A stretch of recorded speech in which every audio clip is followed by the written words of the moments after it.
सिर्फ साहब जैसे इस्टेब्लिश हुआ हमारे ये मोन्टाज से यार एक सेकंड जी विद ड्यू अपॉलजीज एक सवाल पूछ सकता हूँ? आज मैं पूछ लूँ? अच्छा चले पहला सवाल आप पूछ लें, बाकी मेरे। तो ये जो आप आज ने जो रंग पहना हुआ है जी, ये तो बसंती रंग है।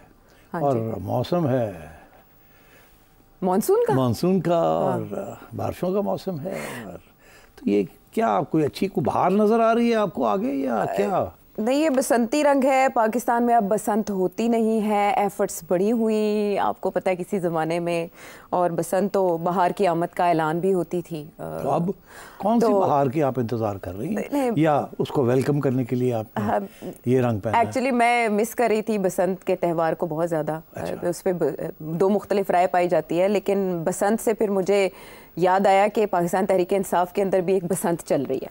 मतलब आपका कि पाकिस्तान तहरीक इंसाफ नहीं, पाकिस्तान तहरीक इख्तलाफ। मेरा मतलब भी यही था कि पाकिस्तान तहरीक इंसाफ में जो बसंत हो रही है वो यूं हो रही है कि एक दूसरे की गुड्डी काटने की कोशिश हो रही है। Okay, got it. मेरे इत्तला के मुताबिक 3 धड़े हैं जो इन्फॉर्मेशन है। फिर इमरान खान साहब ने डयाला जेल में सबको बुलाया भी, 2 धड़े जो 2 ग्रुप्स वो समझते हैं कि हैं उनके दरमियान, वो अफ़वाम व तफ़हीम और मुसालहत कराना चाहते थे। उमर अयूब साहब कह रहे हैं कोई धड़े नहीं है, लेकिन इमरान खान साहब चाह रहे थे कि दोनों के दरमियान गुफ्तगू शनीद हो। वो जेल इंतज़ामिया ने मुलाकात का उन्हें वक्त नहीं दिया। लेकिन मैं आपसे ये जानना चाहती हूँ कि एक दूसरे पर इस्टेब्लिशमेंट का बंदा होने का जो इल्ज़ाम लगाया जा रहा है, ये ग्रुप्स किस किस के ज़रिए असर चल रहे हैं और कौन है जो इस्टेब्लिशमेंट का है ग्रुप? हाँ, इंटरेस्टिंग, बिकॉज आपने कहा 3 ग्रुप्स। मेरे इत्तला आपके मुताबिक 3 ग्रुप्स हैं। मेरा ख्याल है 1-2 लोगों से मैं बात कर रहा था, मुझे तो लगता है 4 ग्रुप्स हैं। अच्छा। मगर लेट्स आइडेंटिफाई देम। पहला ग्रुप तो है वो तो वकला हजरात और वो लोग जो पार्लियामेंट में बैठे हैं, उमर एंड कंपनी, उमर अयूब है जी, वो और 2-3 लोग हैं वहाँ, ठीक है ना। पहला ग्रुप ये वो हैं जिनको ऑफिशियल पोजीशंस मिली हैं। शिबली फराज साहब हैं, हालांकि उन्होंने उमर अयूब साहब से कुछ दिन पहले इस्तीफा मांगा। उधर बैरिस्टर गोहर अपनी जगह पर हैं। बहरहाल ग्रुप एक है। अच्छा, पार्लियामेंट के अंदर, हाँ, जो एक्टिव है इस वक्त, फ्रंट लाइन। उसके बाद दूसरा ग्रुप जो है वो लोग हैं जो कि शोर शराबा डाल रहे हैं अभी। वो कौन सा ग्रुप है? अभी तो शेर अफजल मरवत साहब है और एक फवाद चौधरी साहब अचानक वो तो तीसरा ग्रुप की बात। अच्छा, चलो शेर अफजल मरवत साहब को याद करें। देखिए, पहले शेर अफजल मरवत जो हैं, गंडापुर साहब, मरवत साहब, असद कैसर साहब, ये सारे एक ग्रुप में थे। अच्छा। हाँ, अब ये हुआ है कि मरवत साहब जो है उनके ऊपर इल्ज़ाम लगने शुरू हो गए हैं कि ये एस्टैब्लिशमेंट के आदमी हैं, ये हमें तंग कर रहे हैं। और ये उमर अयूब वाले जो लोग हैं जो उनको सपोर्ट करते हैं, वो ये इल्ज़ाम मरवत पे लगा रहे हैं। तो एक ग्रुप तो हो गया पार्लियामेंट वाला, दूसरा ग्रुप हो गया जो कि केपी में है जी, और तीसरा ग्रुप मैं समझता हूँ कि वो तीसरे ग्रुप में वो लोग हैं जो कि जिनके अच्छे ओहदे नहीं मिले, जो शायद तवक्को कर रहे थे कि खान साहब उन्हें अहमियत देंगे। असद कैसर एंड कंपनी, ऐसे भी लोग हैं ना। Asad Qaiser was a very important player in Imran Khan earlier government. Speaker से ज़्यादा इंपॉर्टेंट कौन होता है जी, मगर उनको कुछ नहीं मिला। इसीलिए वो, और ये जो सेकंड ग्रुप है, ये वो ग्रुप है जो कहता है कि हुकूमत और अपोजिशन के साथ को बातचीत करनी चाहिए और कोई रास्ते निकालने चाहिए। इसीलिए असद कैसर साहब ने पेशकदमी की थी कि जी मौलाना के साथ बातचीत की जाए और उनको साथ लिया। अली मीन गंडापुर साहब तो मिलके आए थे उधर। अच्छा, तो ये ग्रुप वो है, गंडापुर साहब वाले और असद कैसर साहब वाले। दूसरा ग्रुप आपने कहा वो पार्लियामेंट वाले हैं। अब मरवत ना इधर का रहा ना उधर का रहा, तो मैं समझता हूँ मरवत साहब ने भी अपना एक छोटा सा ग्रुप बना लिया और अब फवाद चौधरी को कूद पड़े और वो अली जैदी और एक्स गवर्नर सिंध वगैरह उनको साथ लेके चलना चाह रहे हैं और वो चाह रहे हैं कि हुकूमत के साथ मिलके और एस्टैब्लिशमेंट के साथ कोई रास्ते। इसीलिए फवाद चौधरी ने तारीफ़ की है असद कैसर साहब की जी, और उन्होंने सख्त तनकीद की है उस ग्रुप की जो कि इस वक्त बाहर बैठा है, जो कि बाय द वे ये रऊफ़ हसन वारा इस किस्म के लोग हैं उसमें। तो इतने सारे ग्रुप्स बन गए, इतनी सारी पोजीशंस लोगों ने ले ली हैं। आज असद कैसर साहब ने कहा कि फवाद चौधरी को कि भाई इतना हथौली रखो, इतना ज़्यादा अटैक ना करो पार्टी के अंदर लोगों को और कोशिश करो सबको इकट्ठा करें। मगर डिफरेंसेस तो हैं, इतने सख्त इख्तलाफात हैं और खान साहब चुप हैं। खान साहब की बात जो है वो क्या चाहते हैं क्या नहीं चाहते, क्या वो चाहते हैं कि इस किस्म की केओस हो, लड़ाई झगड़े हों। मैं समझता हूँ कुछ लोग तो ये भी तज्जिया कर रहे हैं कि जी लड़ाई झगड़े जितने होंगे उतना अच्छा है, खान साहब की जो फाइनल अथॉरिटी है वो रहेगी, और ये लड़ाई झगड़े करते रहें। जब वक्त आएगा खान साहब एक बात करेंगे, सारे सीधे उधर आ जाएंगे। पर अभी अच्छा है, एक बंदा कहता है एस्टैब्लिशमेंट से बात करो, दूसरा कहता है नहीं करेंगे। मैं आपको कहता हूँ कि ये खान साहब की पॉलिसी है। अच्छा। एक जो है वो रास्ते निकालता है इधर से, दूसरा बंद करता है, ताकि ये लोग भी कह सके कि खान साहब लेट गए हैं और खान साहब कॉम्प्रोमाइज़ करने के लिए तैयार हैं। मगर एट द सेम टाइम आपने देखा कि खान साहब एक वक्त उनका ये भी बयान था कि हम गवर्नमेंट के साथ बात करने के लिए तैयार हैं, और जिसकी वजह से फिर शहबाज शरीफ साहब को कहना पड़ा कि हम तैयार हैं। फिर उसके बाद ये था कि नहीं, हम तो उनके साथ ही बात करेंगे जिनका रियल पावर है।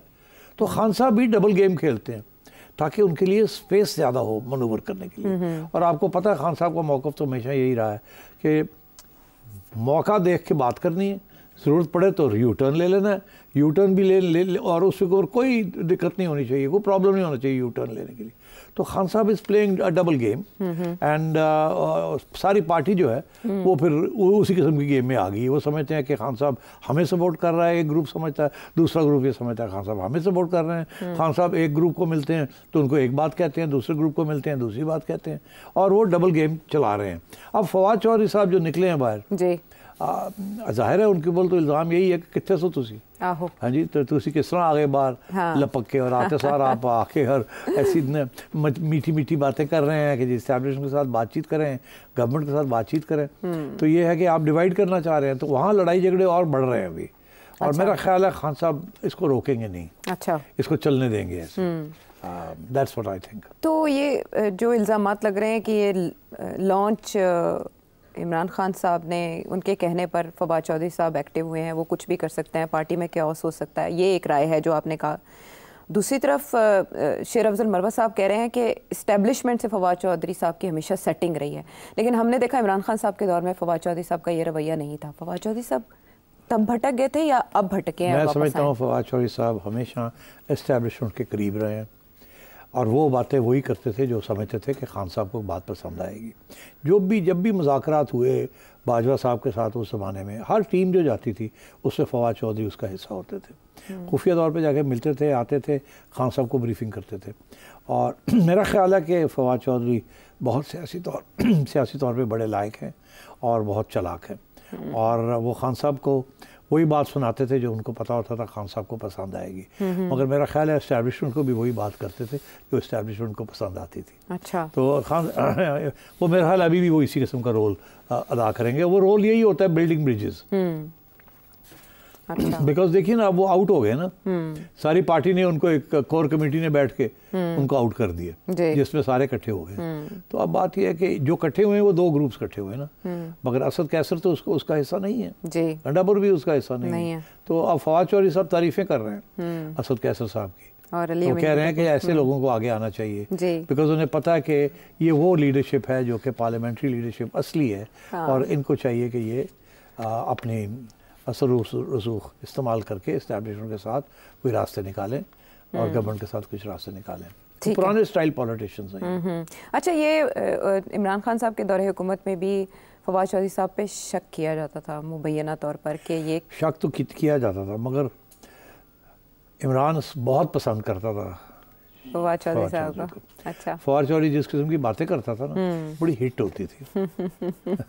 और मुझे इस बात का इल्म है ज़ाती तौर पे कि फवाद जब मिलने जाता था खान साहब को, तो ये फैसला करके जाता था वही गल्लां करनियां ने जी खान साहब को पसंद आएंगी। अच्छा। और खान साहब को बातें पसंद आती थी, थोड़ी है जी, थोड़ी है, एक कर देंगे, वो कर देंगे, चुक फटे चुक दो, फला कर देंगे। अच्छा। तो इमरान वहाँ जाके यही बातें मीटिंग में हमेशा हार्ड लाइन लेता था। अच्छा। और इमरान को बड़ा मज़ा आता था। हाँ। और फिर जब लताड़ता था अपोजिशन को उस वक़्त की, जब ये गवर्नमेंट में थे, ठीक ठाक खड़काता था और किसी को नहीं छोड़ता था, और उसके लफ्ज़ों के अंदर बड़ा मज़ायका होता था, है ना, तो इसलिए खान साहब उसको बड़ा पसंद करते थे। हाँ, लेकिन शेर अफजल मरवा साहब का ये कहना कि रजीम चेंज ऑपरेशन में फवाद चौधरी साहब का भी किरदार था, दूसरी तरफ फवाद चौधरी साहब अभी ऐसा लग रहा है बज़ाहिर जैसे ये ब्रिज बिल्डिंग के लिए एक्टिव हुए हैं। ऐसे ही है, सही है। लेकिन उनका फवाद चौधरी साहब का ये कहना कि इद्दत केस शुरू करने पर तलखियाँ ज़्यादा हुई, इद्दत केस में माफ़ी मांगनी पड़ेगी, कौन माफ़ी मांगेगा?